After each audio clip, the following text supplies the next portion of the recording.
Hello, and welcome to the Book Speaks podcast, where the book speaks for itself.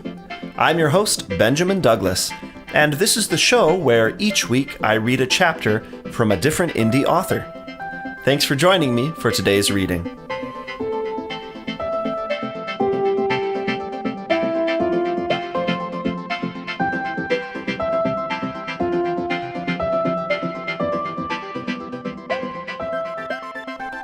Hi, everybody. Happy Friday. Thanks for being here with me today for the 24th episode of the Book Speaks podcast, where the book speaks for itself. As always, I'm your host, Benjamin Douglas, and today is an exciting day because we have another interview. Woo! Third interview for the show. We're cranking them out like hotcakes. You know, it's funny. My whole sort of premise for this show was that it wouldn't be an interview show. It would be a show with readings. But I've really been enjoying these interviews. I hope you have been too. A lot of my favorite indie author podcasts are really marketing centered and sort of big idea centered. And I like to think we're talking about the individual author's stories a little bit more and their writing and their books. So if you're enjoying them too, let me know. Give me a comment on http://thebookspeakspodcast.wordpress.com, or you can find me on Twitter. I'm at CantankerousBen. A lot of fun. Today, I'm interviewing Wendy Terrien, who was just delightful to chat with. Just a lot of fun, very both pleasant and professional. I think you're really going to enjoy our chat. And then I'm going to read most of, but not all of, the first chapter from her book, The Rampart Guards, Chronicle 1 in The Adventures of Jason Lex. That's a novel by Wendy Terrien. This is, I guess you'd call it YA urban fantasy. The grade level is given as 5 through 11. And there are some urban fantasy qualities about it that are really cool that come out in the interview.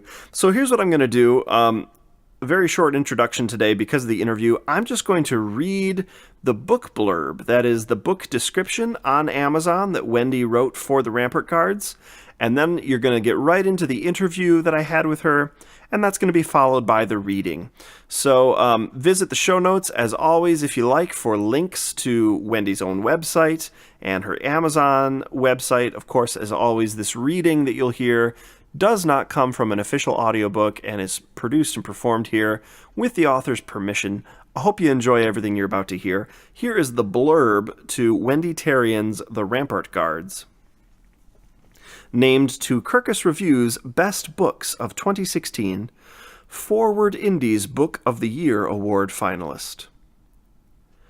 After his mom disappears, Jason Lex and his family move to a small town where he has no friends, no fun, no life. Things get worse when he's chased by weird flying creatures that only he can see. Jason thinks he's losing it. But when Jason discovers new information about his family, he's stunned to learn that creatures like skyfish, kappa, and the Mongolian death worm aren't just stories on the internet. They're real, and they live unseen alongside the human race. Many of these creatures naturally emit energy capable of incinerating humans. An invisible shield keeps these creatures hidden and protects the human race from their threatening force, but someone or something is trying to destroy it. Unsure who he can trust, Jason is drawn into the fight to save the people closest to him, and he finds help in surprising places. Confronted with loss, uncertainty, and a devastating betrayal, Jason must make a gut-wrenching decision. Who lives and who dies? Ooh, that's a nice hook at the end of that blurb. I like that. That's well written. All right, so onward to the interview with Wendy Terrien, followed by my reading from Chapter 1 of The Rampart Guards. Thanks, everybody, for being here, and we'll see you next week. All right, I'm here today with Wendy Terrien. Hi, Wendy. How are you doing today? I'm great. How are you? I'm good. We had a little kerfuffle setting up the tech, as seems to usually happen with me. So I want to thank you, Wendy, for your patience and your understanding. No problem. Thanks. Everything's going well now. So I'm going to start, as I always do, by reading Wendy's author bio. Wendy Terrien received her first library card at age 2, and a few years later started writing her own stories. She is Rocky Mountain Fiction Writers' 2017 Independent Writer of the Year. Her debut novel, The Rampart Guards, from February of 2016, earned a Kirkus-starred review and was named to Kirkus Review's Best Books of 2016. The novel is a Forward Indies Book of the Year award finalist, a Next Generation Indies Award finalist, and is first in her intriguing urban fantasy series. The next 2 chronicles in her Jason Lex adventure series are The League of Governors and The Clan Calling. August 2017. That's now. In addition to her novels, Wendy published a short story, The Fate Stone, in the award-winning TikTok 7 Tales of Time, March 2016, and Light in Offbeat 9 Spins on Song, April 2017, both from Wicked Ink Books. Wendy graduated from the University of Utah, go Utes, and transplanted to Colorado, where she completed her MBA at the University of Denver. She focused her marketing expertise on the financial and technology industries until a career coach stepped in and reminded Wendy of her passion for writing. Wendy began attending writers' conferences, workshops, and retreats, and she hasn't stopped yet. She regularly participates in 2 critique groups and is the secretary of Rocky Mountain Fiction Writers and a member of Pikes Peak Writers. In 2014, Wendy was a finalist in the San Francisco Writers Contest. Wendy lives in the Denver area with her husband, Kevin, and their 3 dogs, Maggie, Shay, and Boone. All of her dogs are rescues, and Wendy is passionate about promoting shelter adoptions. If you're in Colorado, you may even be able to spot her by her Adopt a Shelter Pet license plates. And that's wendyterrien.com. Oh, that's a lovely bio. Very, very nice to read. Yes, all that personal stuff at the end. Speaking by way of dog families, if there's a little nosebleed in the background on my end, I apologize. My toddler son is out out in the hallway playing. No worry. One of my dogs is scratching at the door trying to get in the office, so we're okay, equal there. Good. We're even then, because yeah, same. Good. So, Wendy, the book I'll be reading from today was your debut novel, The Rampart Guards, and we are going to talk about that a little bit. But before we do, I'm really curious about that encounter with the life coach that you mentioned. That's really intriguing. You don't read that kind of thing very much in author bios. So you'd gone to school, you'd gotten your MBA, not your MFA, and you were working with like finance and business, and then a life coach. Can you tell us a little bit more about that encounter? Yeah, so I got laid off from my job. I was working in the financial services industry, got laid off. Part of the package was having a career coach talk to you about what you wanted to do. And every week I'd go in, or about every 2 weeks, and she'd give me assignments of what companies to research and maybe apply for this job, and let's work on that. And I'd go back 2 weeks later and I wouldn't have done any of it. Because I was just so burned out on all of it. You know, I was just like, the idea just didn't interest me. And that happened about 3 or 4 times. And finally she said, well, Wendy, what is it you want to do? And I said, well, I really want to write, but I can't do that. And that was a completely subconscious, out of nowhere. When it came out of my mouth, I was as surprised as she was, because we hadn't talked about that at all. I hadn't thought about it. You know, I wrote stories when I was little, and then was told you can't make a living being a writer. You know, we hear those, anything in the arts, right? Hard to make a living. So I never pursued it and put it so far on the back burner, I hadn't even thought about it. And then that came out of my mouth, and she kept saying, well, why not? And I would come up with an excuse, and she'd say, well, no, why not? Why not? Why not? Until I finally went, oh, okay, yeah. You know, she said, hey, this just came out. There's a reason that you just said that. So let's think about it and see what we can do. And here I am. Yeah. Yeah. Good. Yeah. Good for you. It's inspiring. So when you decided to make that leap, that was instead of pursuing another job for which you've been educated and you spent all this time and presumably money. And so I'm curious to ask, did you experience a lot of fear, nerves, doubt in that process, working through that with her? And then even after you sort of made the decision, were you in like no man's land for a while? What was that like for you? Yeah, definitely fear and doubt. I always considered myself a good writer. I did well in the business world with business writing. I could come up with a story off the top of my head, just goofing around. So I knew that was there somewhere. But when I started figuring out what it would take to actually write a novel, one, and then two, write a novel worth being published, which is a whole other level. Those were all big shockers probably to me. That I guess maybe not a shock, but it was just a big challenge because I realized how much I didn't know. Yeah. And you know how you don't know what you don't know. And I just kept figuring out another thing and another thing and another thing I didn't know. So it went on and on and on. And that's with the conferences and everything. I just dove into online workshops, in-person classes, going to conferences and starting to figure out all of that stuff. But there's still that element of you can't make any money. And, you tell people you're going to write a novel and they go, oh yeah, I've always wanted to write one too. And they go, yeah, that's nice. And then, everyone it just kind of like, oh, great. Yeah. And so, no one thinks, oh yes, that's good. Going to make a career out of it and be successful. No one ever does that. Right. When you tell them that's what you want to do. So it was definitely challenging. I remember, I used to send out the funny little Christmas letter in our cards. And that year I'd made this decision and I was going to go after it. And I was putting it out in the universe. I told my husband, who had been very supportive of the idea, I said, I'm going to put it in the Christmas letter. He goes, oh, are you sure you want to do that? So see, there was still that element of, oh, I support you, but are you sure you want to tell other people? Yes, yes. Wow. So there's a lot of challenges to get over. And I think anyone who's doing something creative and then putting it out in the world and asking other people to read it and hopefully like it, it's scary. And I think that's always going to be there, that there's going to be some fear and feeling a little uncomfortable with that, at least for me. Yeah. So it sounds sort of like you're coping, like your way of dealing with those feelings was to really like attack the thing head on. You've mentioned that you went to a lot of conferences. You started just engaging with the author community and the writing community. Yep. Where does that come from for you? Is that like because you've been in the education system for so long, or is that a business mindset? Like, can you speak to that at all?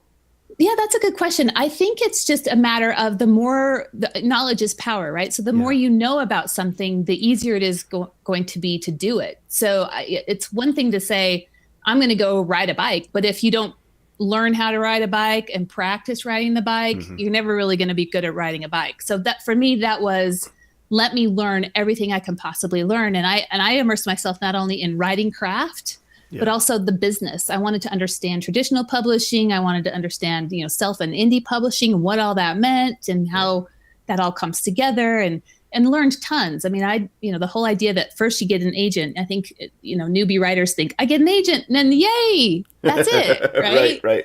I thought that, but then you find out, oh no, you get an agent, then they have to sell it to an editor and then the editor has to get it internally promoted. And then after the publishing house says they're going to do it, it's still 12 to 24 months before that book is out. I mean, this is all stuff I didn't know. So I immersed myself in all of that so I could best understand it and feel like I had a better handle on how to do it and how to do it right. Yes.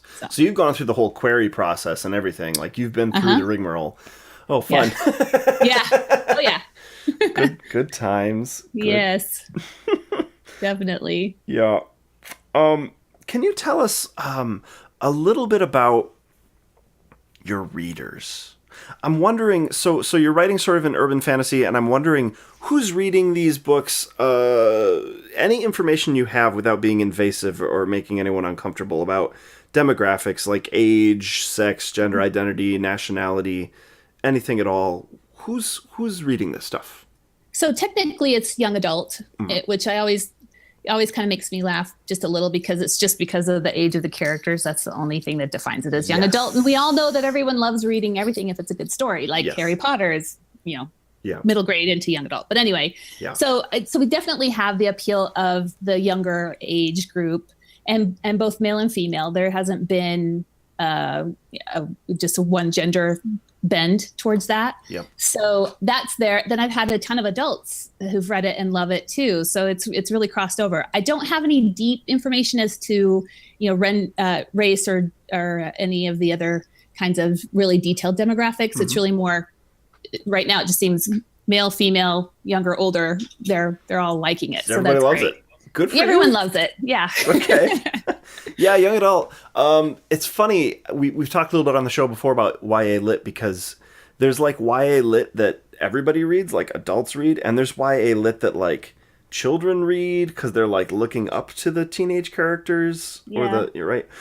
Do you use Wattpad at all? I haven't. No, I know, but other authors I've heard have had some great success with it, but I haven't tried it. Yeah. The only reason I bring it up is because of the YA angle. I hear that, a lot of YA authors have a lot of success sort of picking up readers there, but you're giving away free content, so whatever you do there is a loss leader, obviously. But right. Yeah, interesting. I didn't prepare you for this question, but I have to ask. So if you don't have much to say about it, that's fine. But would you care to mention anything about the conferences? You said you're really engaging, or you have engaged with the conference community. Are there any particular conferences that you find yourself going back to? Any favorites that you'd like to plug? What's good? So Rocky Mountain Fiction Writers here in the Denver area does one every year in September, and it's amazing. And unfortunately, it's sold out for this year, which I guess is fortunate. But for anyone that might have wanted to go, there's no more room in it. Diana Gabaldon's coming as a keynote this year, along with Sherry Thomas and Lori Rader Day. So it's sold out. Pikes Peak, which is in Colorado Springs, does one in April that's also excellent. It was the first one I went to, and it was complete deer in headlights. I had no idea. I was like, what? And people kept asking me, so are you pitching? I'm like, what? Am I what? Yeah. So I learned a lot. Another one that I really enjoyed is the San Francisco Writers Conference, which they do in February. It's really well done. Really met some just great people that I'm still in touch with from all over the country, and so it's nice to branch out of my home base too and get some additional networking opportunities and learning and stuff from there. So that was a great one. Yeah. Good. So it sounds like, are these mostly like regional then, or are they like big deals and they just happen to be in Colorado? Because Colorado is a wonderful place. Yeah, it is wonderful. Yeah. We have actually a really strong writing community here, but I would say they're regional, except for San Francisco Writers Conference that attracts people from all over the country. Okay. All right. Good. Follow up to everything, really quick, just a clarification for me. Is Kamashea Press? Am I saying that right? Kamashea Press. That's right. Close enough. Yeah. Is this an independent press? Is this associated with a big publisher? Are you? It's an independent press that I own. Okay. All right. Yeah. Cool. So to what degree do you think of yourself as an indie writer versus an indie press? Like, are you scouting for other authors for your press? Not yet. Okay. I think someday in the future that could happen, but right now I just don't have the time to do it. I would have to figure out how to do that whole process. That would be another learning curve for me. So It's an opportunity I've set up for myself going forward, but right now I'm not doing that. So it's just there for me. So good for you. Are you a Joanna Penn acolyte? I have read her stuff. She does some great things. Yeah. Yeah. Good. Yeah. She's been talking a lot about her indie press, small press plans over the past year on her show. So good. So the Rampart Guards. Woo! Yes. Yeah. The book that I'll be reading the first chapter of today. You want to tell us a little bit about that? What makes it unique among other books like it?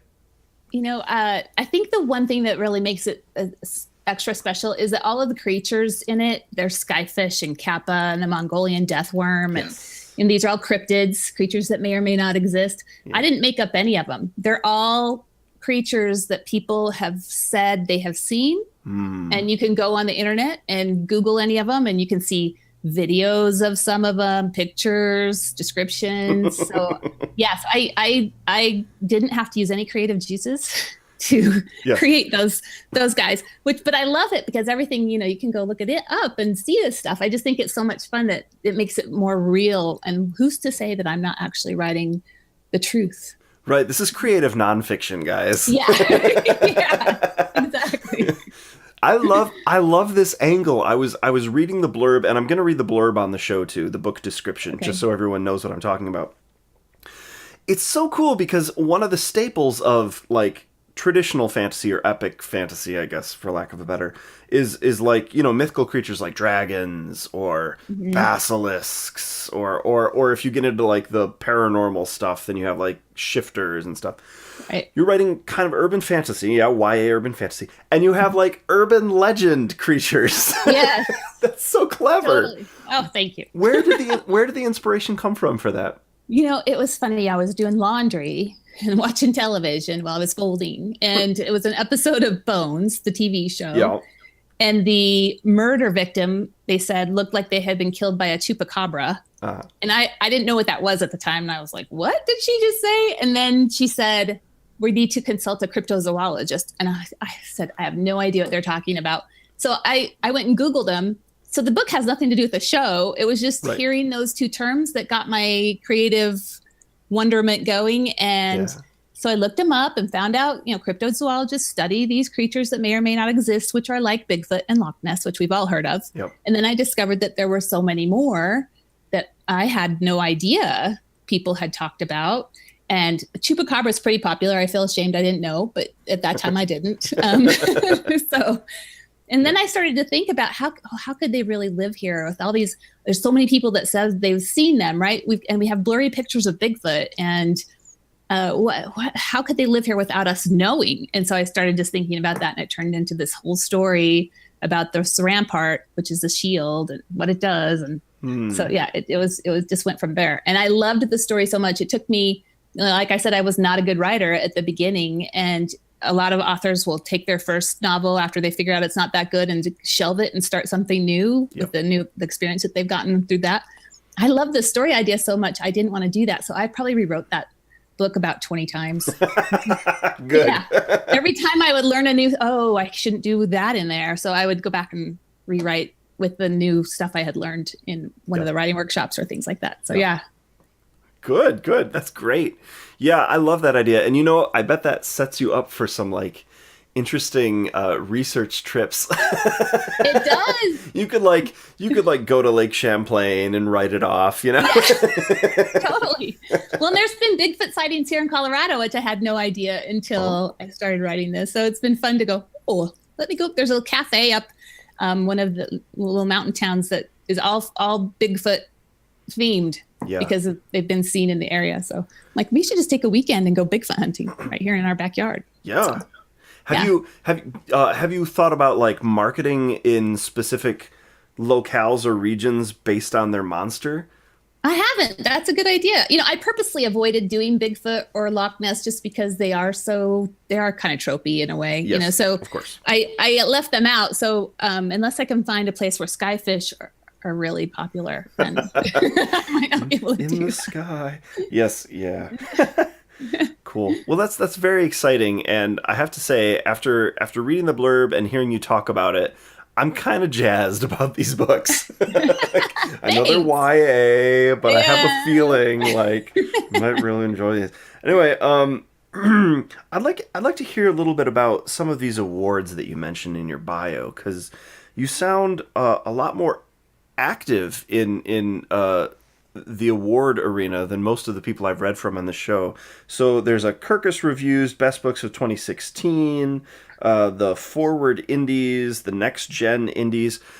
What do those processes look like? Are you actively applying? Have you been nominated? What's going on there? So kind of both. So with Kirkus, I actually submitted my book to get reviewed. Okay. And when I got that back, I got the starred review, which is really rare. And I knew it was rare. I know they're hard to get a good review from. People had told me ahead of time. And then to get the star is really a special award. And to give you an example, J.K. Rowling, all 7 Harry Potters, only book 7 got a starred review.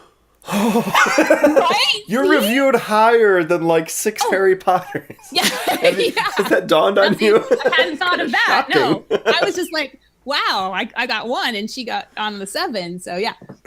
So that happened. And then once that happened with them, they actually then, it was all an organic process on their side. I didn't do anything else. They first picked it as a book of the month for April of 2016. And then at the end of the year, they told me it was going to be on their best books of 2016 list.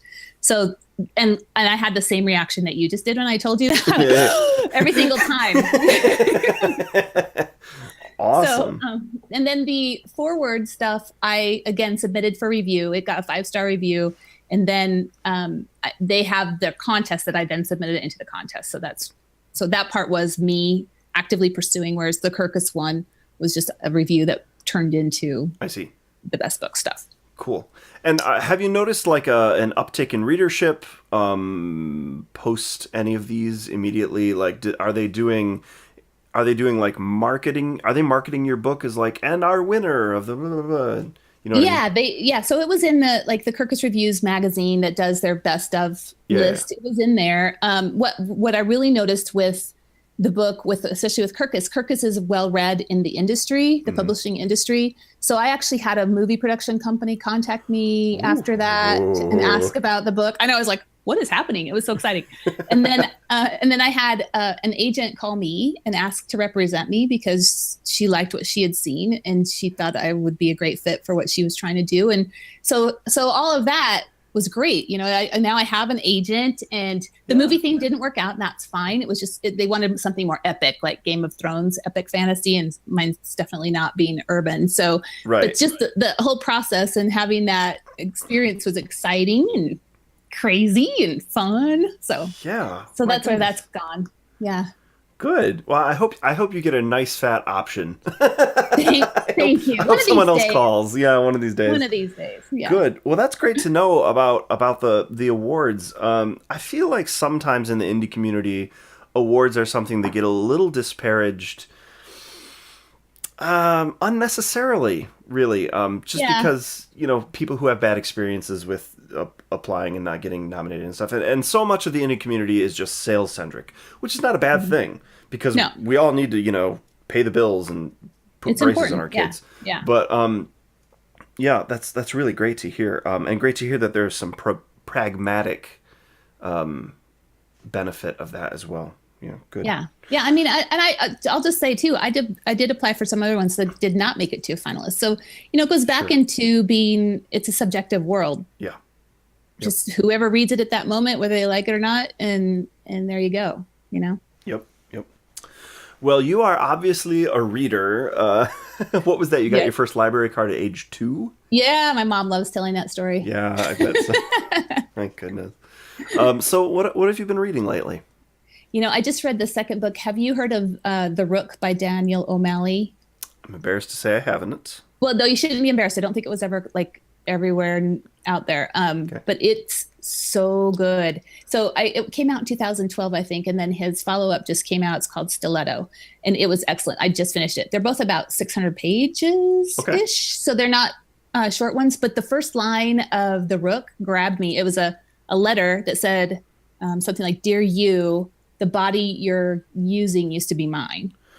Ooh. And then it goes on about with this whole thing, and then you find out she's standing in the rain with bodies all around her, and they're all wearing latex gloves. That's all on the first page. I was like, I have to know what is happening here. So super fun. Loved that one. Yeah, it's kind of like MI6 for the supernatural community in Britain, and they're controlling and keeping them from destroying things. Others work for them. Okay. It's really cool. So cool there's concept. Some like sense of paranormal urban fantasy-ish. Yeah.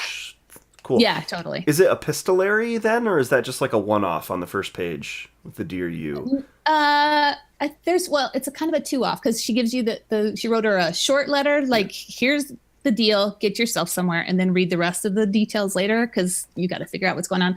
So that there's little mix-in of what's happened before to get to this place, and then what she has to do to get through the next thing, because somebody's trying to kill her. Okay, very exciting. Yeah. Ooh, that really was good. Rook. The Rook. I don't have a copy, but here's let me do this. Are they paying you? No, I just reader because I just finished it. This is the second one. Oh, Stiletto. Cool. Stiletto. Yeah. Nice. And the first one is The Rook. Yeah. Nice. Yeah, check those out. Are those trad pubs? Yeah. Yeah. Yep. Cool. Mm-hmm. Yeah, I don't know why, but I tend to still read everything trad pubbed in my hands. I think it's because I'm cheap, so I usually go to the library. Oh yeah. No, I totally love the library. And I'm like, you know, I'm kind of young, so I'm like super behind. Like I'm still like only halfway through the Vampire Chronicles. Just trying to understand everything that came in the last few decades. That's because you're young that you're only halfway through. I wasn't around when they came out, you know. Oh, okay. So I'm playing catch up, but I read most of the time, like every night I read on my Kindle, and I mostly read indies there because I'm cheap. But I've found a few that I really love, so you know.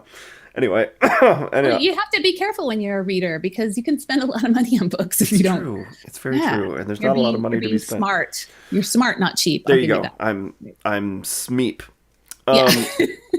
Good. Well, we're going to start to wrap things up here because I still have to do the reading, which is going to be great.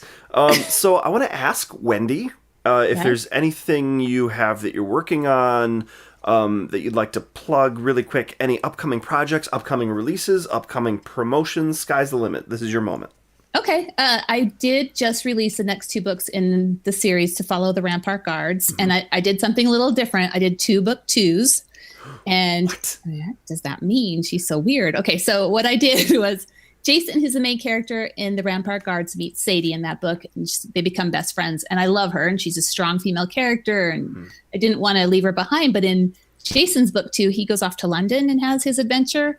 And Sadie stays behind. So while he's gone, Sadie has her own story, same exact timeline. So there's a little scene at the beginning where they're together and a little scene at the end where they're together. But otherwise, it's 2 totally different stories. Wow. But they're actually published as 2 different books. That's fascinating. That's like books 3 and 4 of Lord of the Rings, right? Packaged as the 2 towers.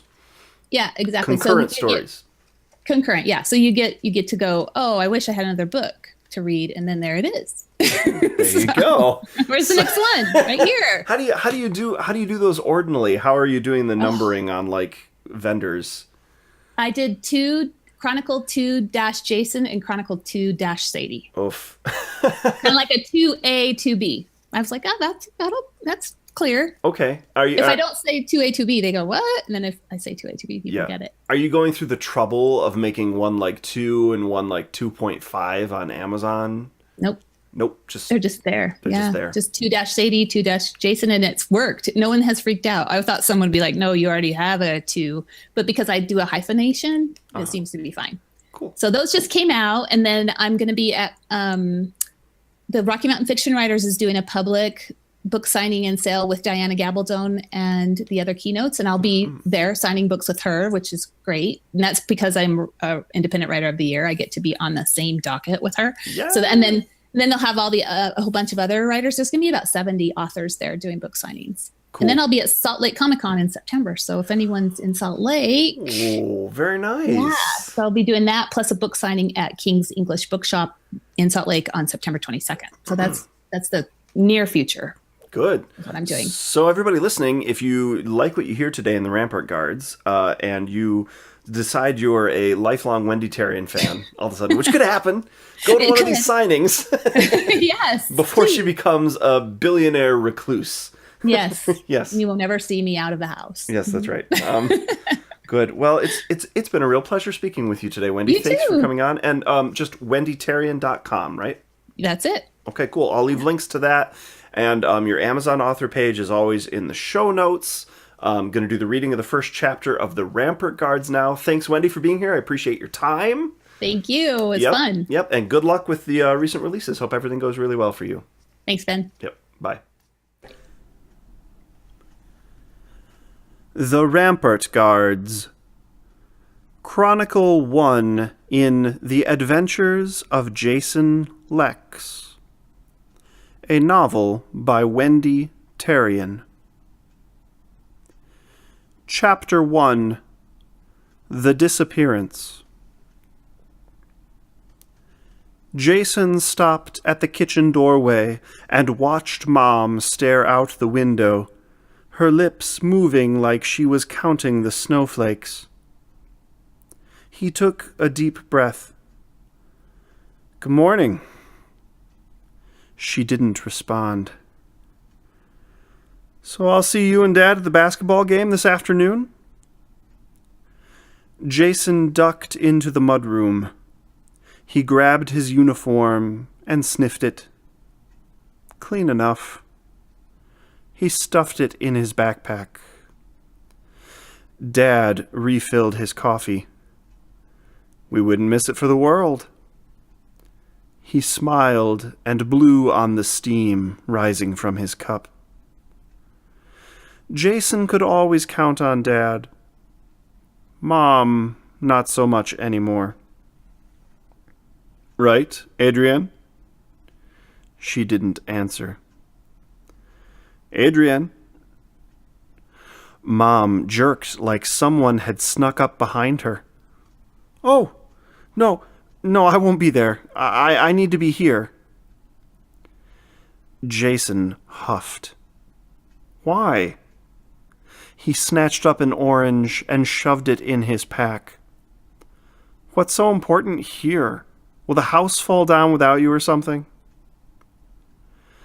Dad stepped close to Mom and leaned his head toward hers. "Honey, please don't miss another game. The coach is really impressed with Jason. I have to admit, he's got skills." Dad winked at Jason. "Come tonight. Show your support." "No, I can't." She shuffled away from Dad. "You understand, don't you, Jason?" He shook his head. "Sure, whatever." Jason moved toward the doorway. After weeks of her weirdness, he was over it. "Wait, do you have your lunch?" Mom reached for the refrigerator door. The handle zapped her, and she yanked her arm back. "Damn static electricity!" She stuck her finger in her mouth. Jason rolled his eyes. "Okay, well, I already have my lunch." He walked out of the kitchen and yelled upstairs, "Della, let's go!" Jason's younger sister bounded down, her blonde curls springing on her shoulders. She ran toward the front door. "Kinda hard to walk you to school if you don't wait for me." Jason quick-stepped to catch her. "And I don't remember 4th grade being so great that I'd hurry to get there." "My 4th grade is better than your 4th grade." Della put on her coat and scooted out the door, her pink and black backpack rolling behind her. After the game, Jason bolted into the house. Dad, Della, and older brother Kyle close behind. "Mom, we won!" Jason rushed into the living room, the kitchen. No Mom. The office. No Mom. The back patio. No Mom. He looked at Dad. "I thought she had to stay home tonight." Dad picked up a note lying on the entryway table. He read it aloud. "On a walk. Be back later. Love, Mom." He crumpled it and walked into the kitchen. Jason, Della, and Kyle followed. "She goes for walks like every day, by herself. She never used to do that." Jason wiped his neck with the towel draped over his shoulder. Dad tossed the note in the recycling bin. "Yeah, why doesn't she take us on walks anymore?" Della asked. "Because she doesn't like us anymore." Kyle talked like he knew the answer to everything. Apparently, starting high school did that to you. Kyle, that is not true. Dad turned to Della. She loves you all very much. There are just things... She's had a lot on her mind lately. Like what? Jason chugged from his water bottle. The chill iced his throat. Grown-up things. Nothing for you guys to worry about. Dad took a pan out of the cupboard. Who wants tacos? They all raised their hands, but Jason didn't stop wondering about grown-up things. She didn't come home before bedtime.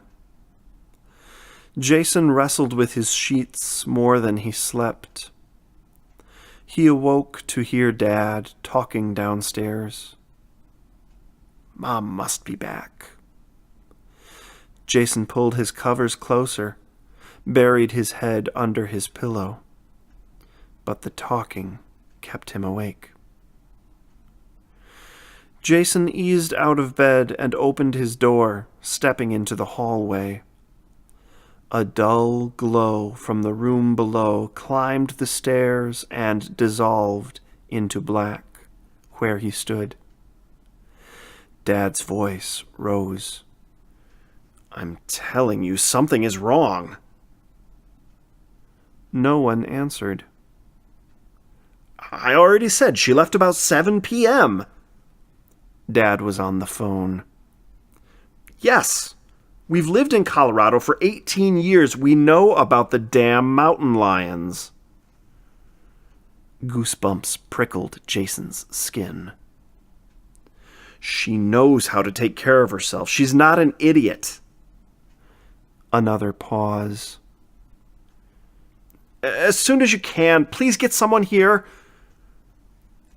Dad's voice morphed from muscled to mouse. The recliner creaked. Oh, Adrian. Jason padded down the stairs. Dad sat hunched in his chair, the throne for the king of comfort, as Mom had dubbed it. He held his head in his hands. Dad? He jolted up. What are you doing out of bed? Dad glanced at his wrist, where a watch should be. I heard you talking. Where's Mom? Dad flinched. I don't know. Wait, what? How can you not know? Jason's voice scaled higher, making him sound more like his 9-year-old sister than his 13-year-old self. Keep your voice down. Dad patted the air in front of him and stood. It'll be okay. She'll be home soon. I called the police just to be safe. He put his arm around Jason's shoulders. That's who you were talking to? Jason shrugged out from under Dad's arm.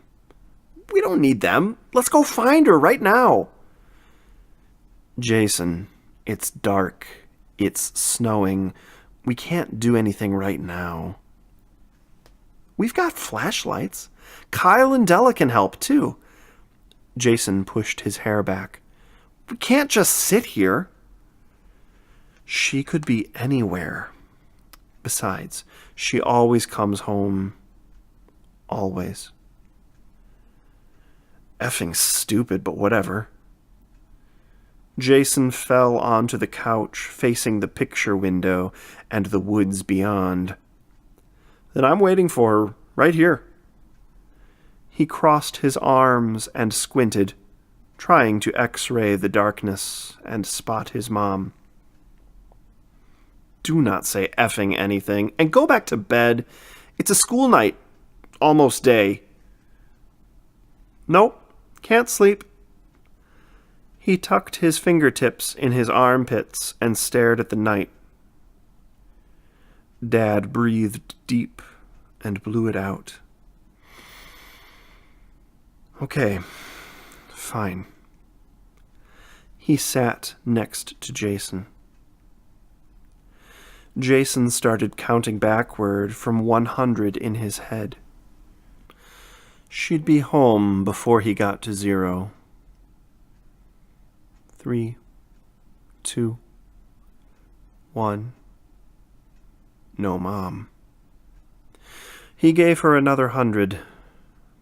100, 99, 98.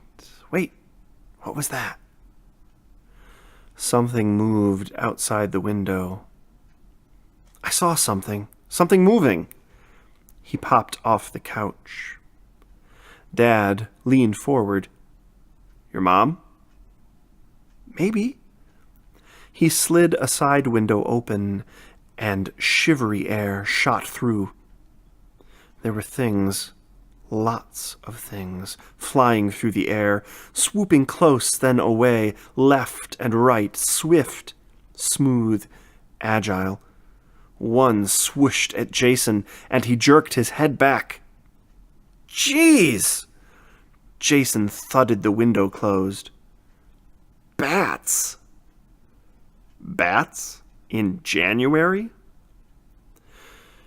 Jason pulled a blanket out of a trunk behind the couch.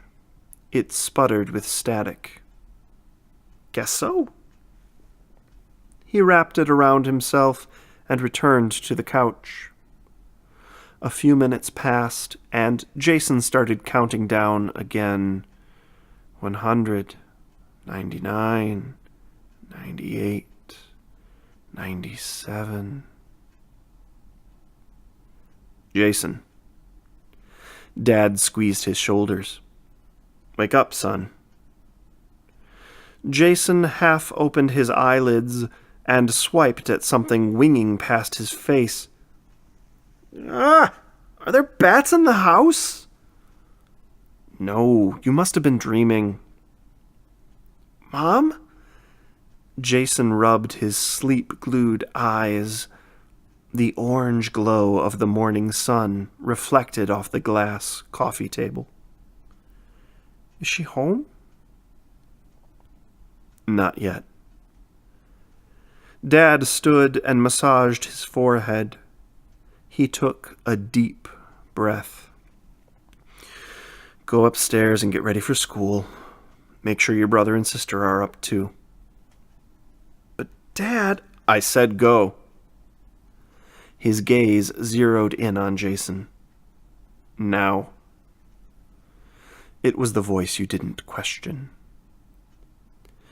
Jason stomped up the stairs and pounded on his brother's door. Get out of bed, he yelled. He repeated the command at his sister's door, then went into his own room and slammed the door. He took a quick shower, threw on jeans and a sweatshirt, and flew back down the stairs to the kitchen. Kyle, Della, and Dad were all in their usual spots at the round wooden table. Mom's spot was empty. Jason rushed past them. He grabbed a box of cereal, a spoon, and a carton of milk and thunked it all on the table. Dude, what is your problem? Kyle glared. Jason ignored him. Did you remember your homework? Dad asked. Don't need it. Jason yanked his chair out from the table. He didn't sit. I'm not going anywhere until Mom gets home. Dad's eyelids flicked and his lips puckered. Mom's not here? Kyle asked. Dad rubbed both hands down his face. Dad? Kyle's brows rose. Della stopped eating her toast mid-bite. Everybody relax. Your mom knows these woods. She's probably got too far away to risk heading home in the dark. Jason heard the words, but they sounded empty. She's been gone all night? Kyle asked. What's her problem? Jason's stomach winched into his chest. Kyle. Dad's eyes narrowed. Something's wrong with her, and you know it. Kyle skidded his chair back from the table.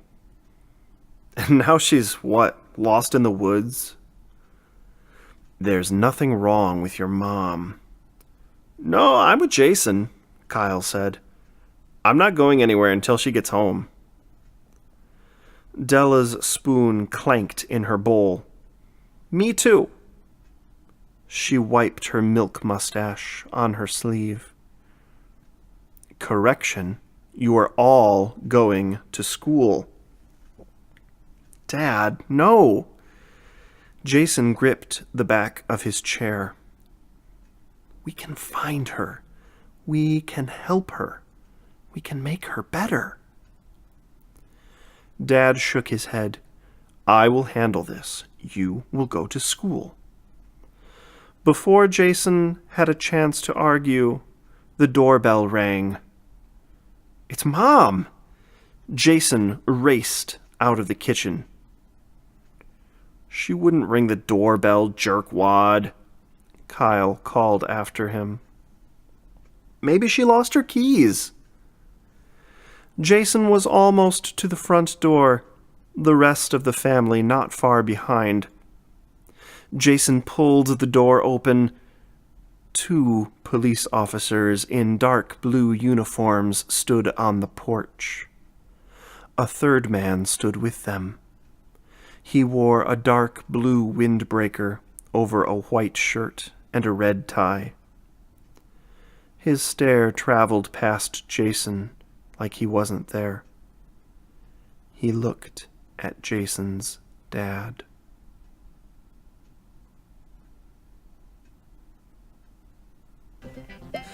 This concludes another episode of the Book Speaks podcast, where the book speaks for itself. Thanks for joining me, your host, Benjamin Douglas, for another indie author reading. If you liked what you heard, be sure to visit http://thebookspeakspodcast.wordpress.com for more episodes and for links to the author's website and the author's Amazon author page in the show notes. If you'd like to follow me on my own author journey, you can find me at http://benjamindouglasbooks.wordpress.com.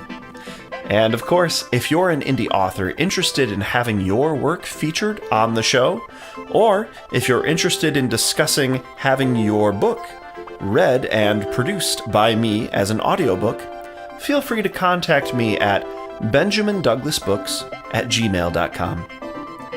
Thanks for joining me today. I hope you have a productive and enjoyable weekend.